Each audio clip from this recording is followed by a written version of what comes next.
Does Ukraine exist? In March 2014, Vladimir Putin stood in the gilded St. George's Hall of the Kremlin and asked the Russian parliament to pass a law annexing Crimea. His argument was almost entirely historical. He said Crimea was Russian land. He said Sevastopol was a Russian city. He said the Soviet dissolution had been an expropriation of Russia. He implied that Ukraine itself was an artificial creation, a fragment of the Russian world that belonged under Moscow's protection. One member of his audience that day reportedly responded, "Putin just described all of Ukrainian history as Russian history." The problem is that tens of millions of people, Ukrainians, disagree. And they have been disagreeing, fighting, and dying over precisely this question for much longer than anyone in that room seemed to know. The book we are discussing today is the most important history of Ukraine available to general English-speaking readers.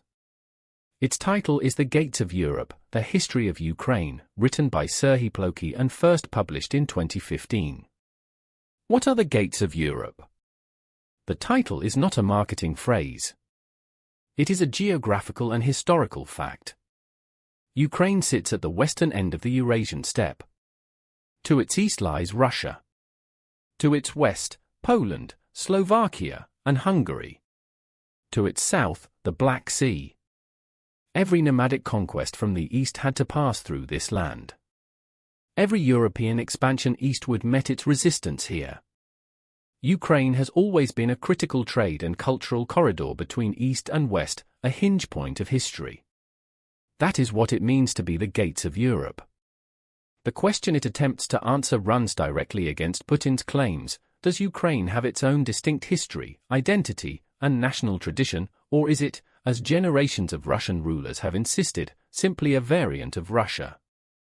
Previous histories of Ukraine were either written in Ukrainian for Ukrainian audiences, or treated Ukraine's past as an appendix to Russian or Polish history.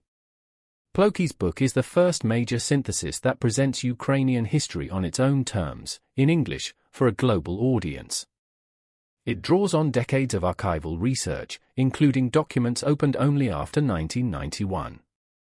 It reconstructs a story that begins not with the Romanovs or the Soviets but 5,000 years before them, in the steppes north of the Black Sea. Plokhy holds the Mikhailo Hrushevsky Chair of Ukrainian History at Harvard University, and is the director of the Ukrainian Research Institute there. Born in Soviet Russia and raised in Ukraine, he earned his doctorate at Dnipropetrovsk State University and later at Harvard. His published work includes multiple major studies of the Soviet period, the Cold War, Chernobyl, and the origins of the nuclear age. He was awarded the Baillie Gifford Prize for Non-Fiction in 2018. His methodological approach is explicitly transnational. He follows the development of Ukrainian lands, identities, and ideas across every empire that ruled them: Greek, Roman, Byzantine, Mongol, Lithuanian, Polish, Ottoman, Habsburg, Russian, and Soviet, rather than telling the story through the lens of any single overlord. Let us begin where the book begins, at the edge of the world. The first historian of Ukraine was Herodotus.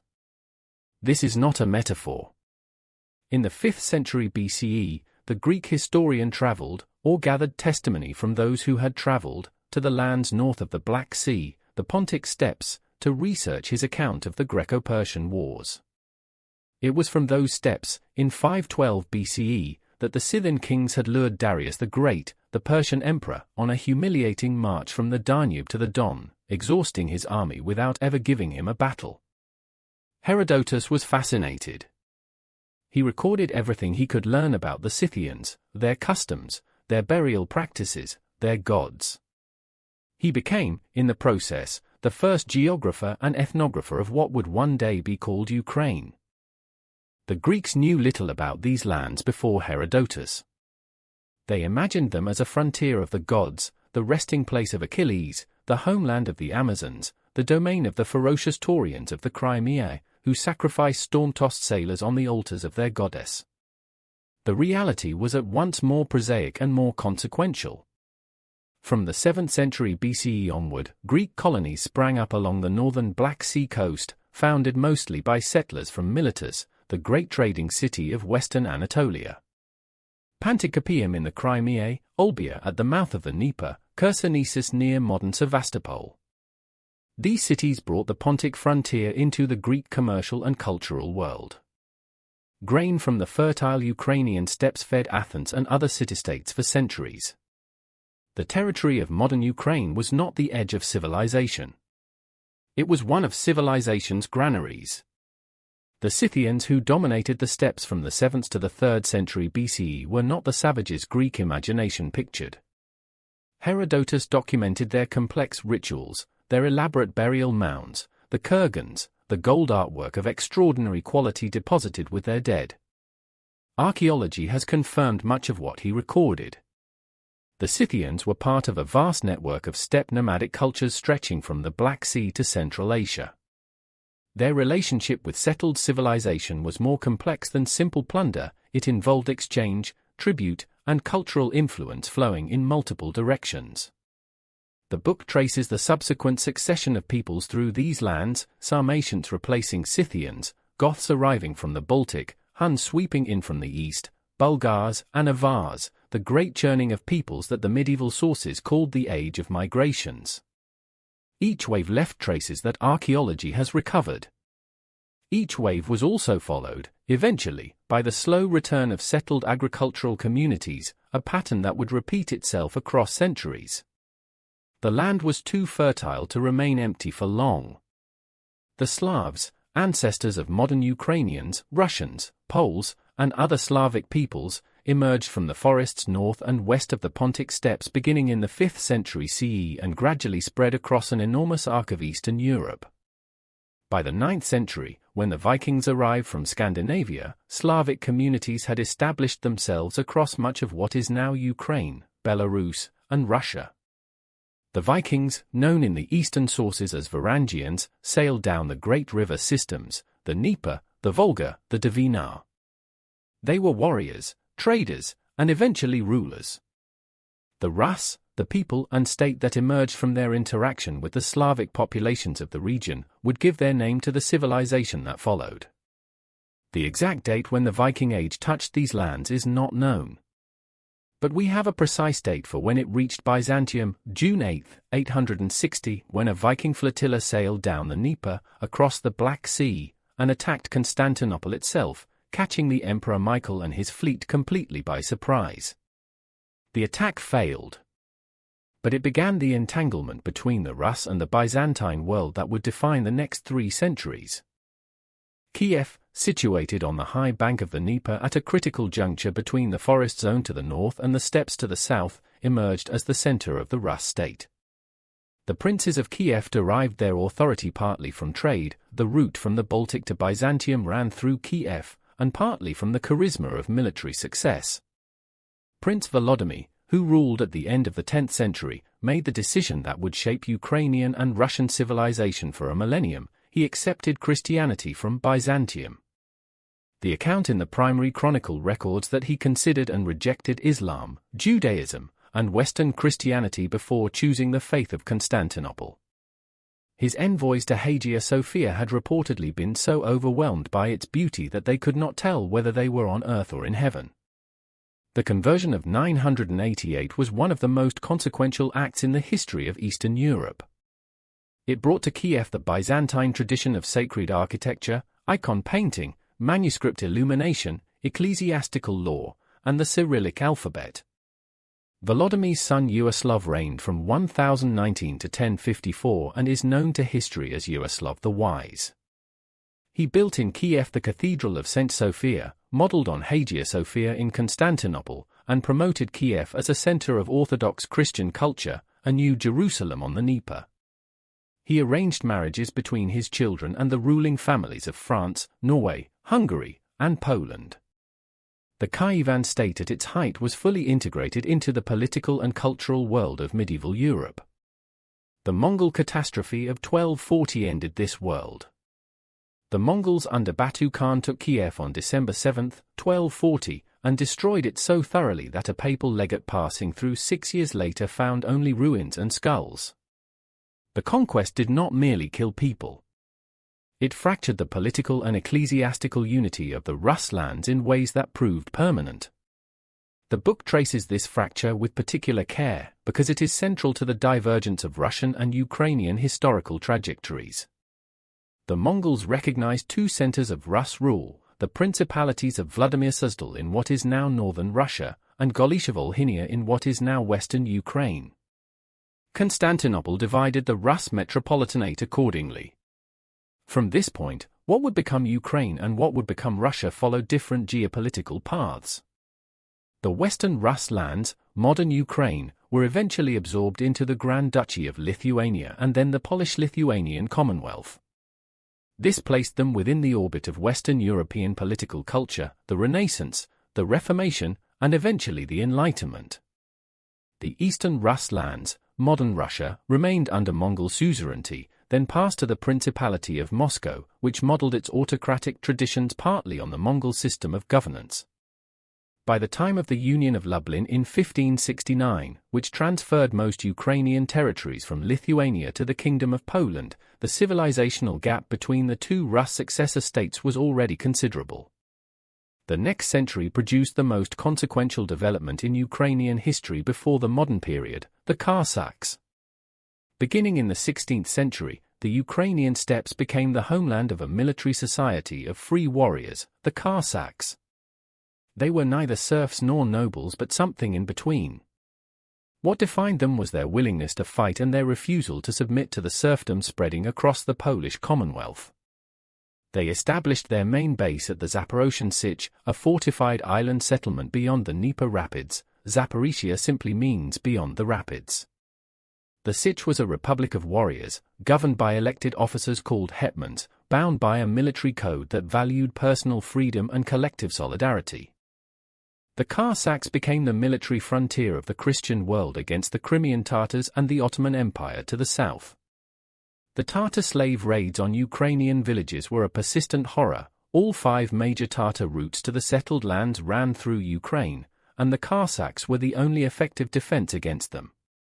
Their position gave them leverage that they used repeatedly to extract concessions from the Polish crown. When those concessions were insufficient, they revolted. The revolt of 1648, led by Bogdan Khmelnytsky, was the 7th major Cossack uprising but the one that changed everything. Khmelnytsky was a petty noble who had been dispossessed of his estate by a corrupt official and imprisoned when he sought legal redress. He escaped to the Zaporozhian Sich, was elected hetman, and organized an alliance with the Crimean Tatars that gave the Cossacks the cavalry they had always lacked. In a series of stunning victories in 1648, his forces destroyed 2 Polish armies and seized control of most of Ukraine. The Great Revolt, as it became known, produced the Hetmanate, a Cossack state that its own chroniclers presented as the reborn kingdom of Rus, the heir of Kiev. For the first time since the Mongol invasion, a Ukrainian polity controlled most of the territory of modern Ukraine and governed it in the name of its own people. The Hetmanate's survival required a protector against Poland.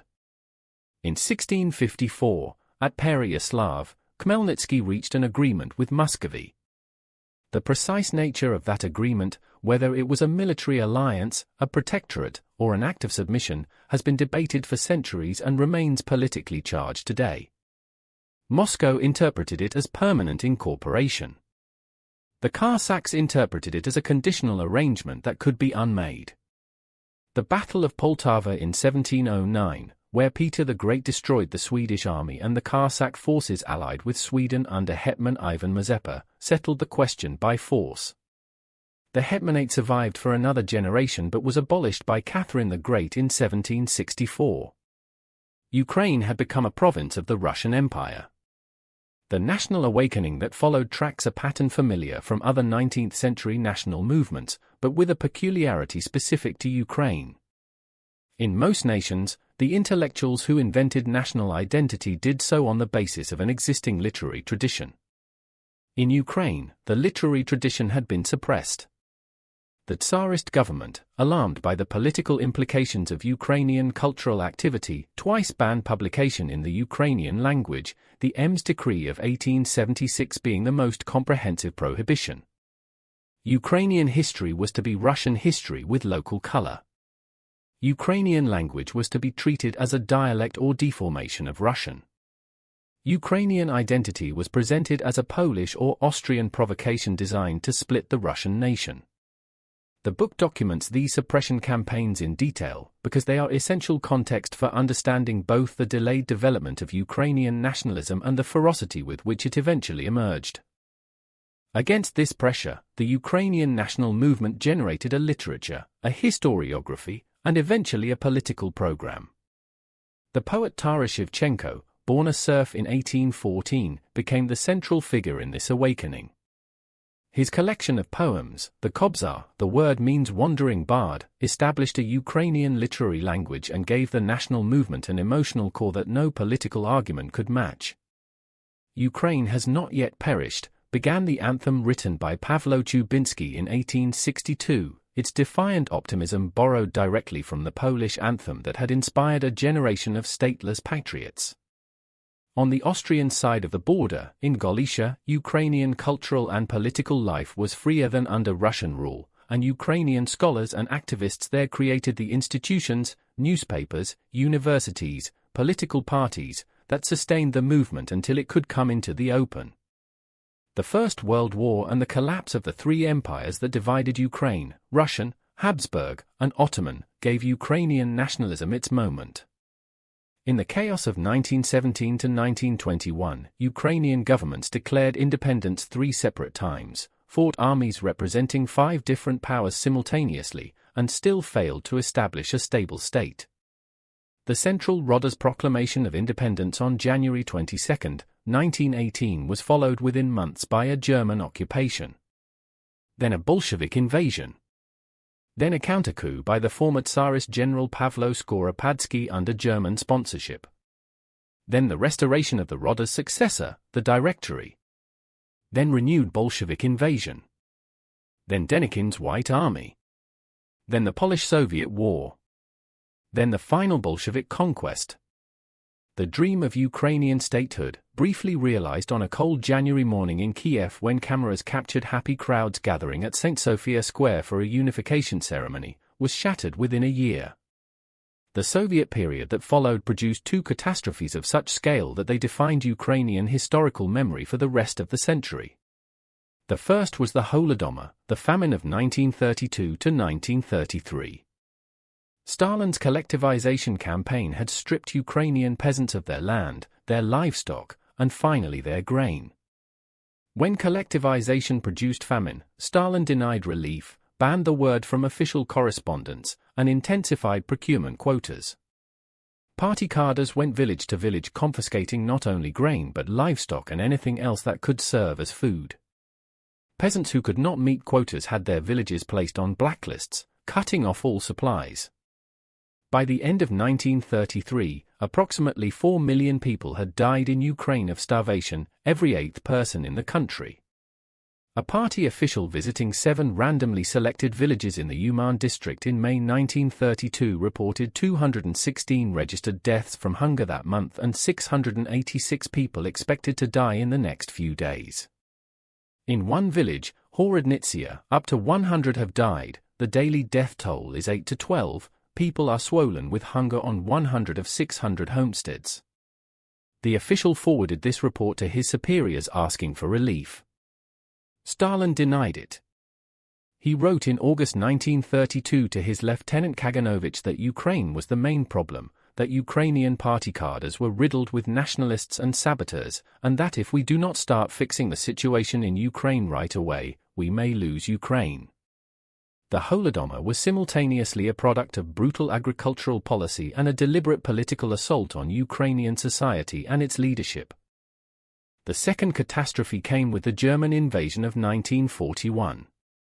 Hitler had written in Mein Kampf that Germany's future lay in the acquisition of Lebensraum, living space, in the east, meaning primarily Ukraine, which he described as a land whose fertile fields would sustain German settlement after the existing population was cleared. Between 1941 and 1944, Ukraine became the most destructive theater of the most destructive war in human history. Close to 7 million Ukrainian citizens died, among them close to 1 million Jews killed by the Einsatzgruppen mobile killing units, at Babi Yar and 100 other sites. Ukraine lost approximately 16% of its pre-war population. It also lost more than 80% of its industrial and agricultural equipment, 700 cities and towns, and 28,000 villages. The Soviet victory in 1945 left Ukraine physically devastated but politically enlarged. The boundary changes of 1939 to 1945 had united, for the first time in a single political unit, almost all the ethnically Ukrainian territories of Central and Eastern Europe, including Galicia, Volhynia, Bukovina, and Transcarpathia, all of which had been under foreign rule since the medieval period. Ukraine entered the United Nations as a founding member, a diplomatic concession to Stalin that gave it an international standing no other Soviet republic enjoyed. Recovery was slow and brutal. Khrushchev's transfer of Crimea from the Russian to the Ukrainian Republic in 1954, intended as an administrative gesture within what was presumed to be the permanent Soviet Union, would become one of the most consequential acts of the 20th century. The road to independence ran through Chernobyl. The nuclear disaster of April 1986, centered in northern Ukraine, was the first major event at which the Soviet system's inability to tell its citizens the truth became impossible to conceal. The authorities delayed the evacuation of nearby Pripyat for 36 hours while a May Day parade proceeded normally in Kiev, 80 miles south of the exploded reactor. Ukrainian society's response to Chernobyl fed directly into the democratic and national awakening of the late 1980s. When Gorbachev's glasnost opened space for political organizing, Ukrainians formed the Ruck movement, held massive demonstrations, and in December 1991 voted for independence in a referendum by over 90%, with majorities in every single region of the country including Crimea and the Donbass. The subsequent 3 decades tested that independence severely. The Orange Revolution of 2004 reversed a stolen election but did not produce the fundamental reforms protesters had demanded. The Euromaidan Revolution of 2013 to 2014 began when President Yanukovych abruptly reversed course and refused to sign an EU association agreement, sending hundreds of thousands into the streets of Kiev. When government snipers shot more than 100 protesters in February 2014, among them Bohdan Solchenik, a 28-year-old historian from Lviv who had come to Kiev for his 4th visit to the protests and did not return, the political crisis became a revolutionary one. Yanukovych fled. Russia annexed Crimea. Russian-backed separatist forces seized parts of the Donbass. The democracy peacefully acquired in 1991, as the book's closing chapter puts it, would now require defense not only with words and marches but also with arms. The final argument of the author about Ukrainian identity is the most important passage in the book. Russia's aggression, he writes, failed to mobilize ethnic Russians outside the areas directly under Russian military control. This is because Ukrainian civic identity, which had been developing since independence, had become genuinely multi-ethnic and multilingual in ways that Russian state ideology could not comprehend. According to data from the Kiev International Institute of Sociology, with Russians constituting 17% of Ukraine's population, only 5% of those polled described themselves as exclusively Russian, the rest identified as both Russian and Ukrainian or Ukrainian. The Russian-speaking Kyivan who posted on Facebook that Ukraine was her homeland, Russian was her native language, and she wanted to be saved by Pushkin and not by Putin, that voice represented a reality of identity formation that did not fit into the Kremlin's categories. The book's most important scholarly contribution is establishing Ukrainian history as an independent subject in its own right, not a branch of Russian history, not an appendix to Polish history, but a distinct story with its own logic and integrity. This is not merely an academic debate. Putin's 2014 speeches, and his lengthy 2021 essay on Russian-Ukrainian unity, drew directly on the imperial Russian historical tradition, the claim that Ukraine is not a genuine nation. This book is a systematic, documented rebuttal of that claim, grounded in primary sources and recent archaeological research that Russian official historiography has either ignored or distorted. A second methodological contribution is the book's consistent double vision in tracing Ukraine's relationship with the civilizations around it. It does not write Ukrainian history as a story of victimhood, a small people perpetually crushed by great powers. Nor does it write it as a heroic narrative of nation-building. Instead, it places Ukraine at a genuine crossroads, a point where multiple empires, multiple religions, multiple languages, and multiple political traditions have met, collided, and fused. The book was published in 2015, and its final chapters, on the Euromaidan Revolution and Russia's annexation of Crimea, necessarily lack the perspective that subsequent events would provide. Russia's full-scale invasion of February 2022, with its hundreds of thousands of casualties and the destruction of entire cities, falls entirely outside the narrative. But the book supplies the historical foundation for understanding why that invasion happened, what was at stake, and why Ukrainians chose to fight. Without this history, the present is unintelligible. If you want to read this book more effectively, keep 3 threads in mind. The first is geography. There is the boundary between the steppes of the southeast and the forests of the northwest, the former the domain of nomadic peoples, long a depopulated buffer zone, the latter the birthplace of Slavic agricultural settlement and the original population base of Kievan Rus.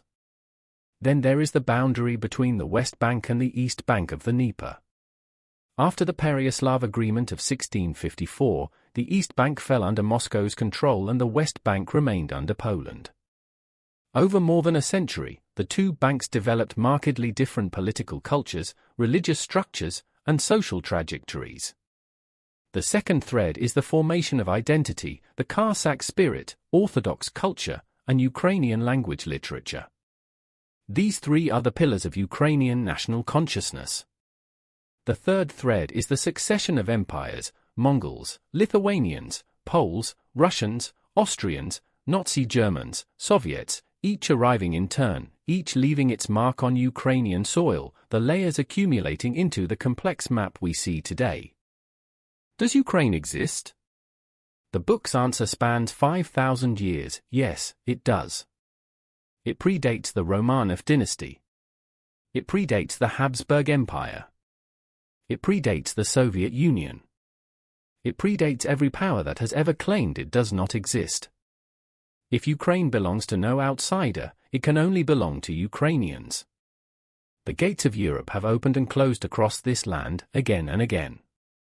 Each time they opened, something new entered, and Ukrainian national consciousness was awakened. Each time they closed, Ukraine's people, territory, language, and memory were suppressed. Ukraine has survived every closing of those gates. It is still here. That is the book's argument.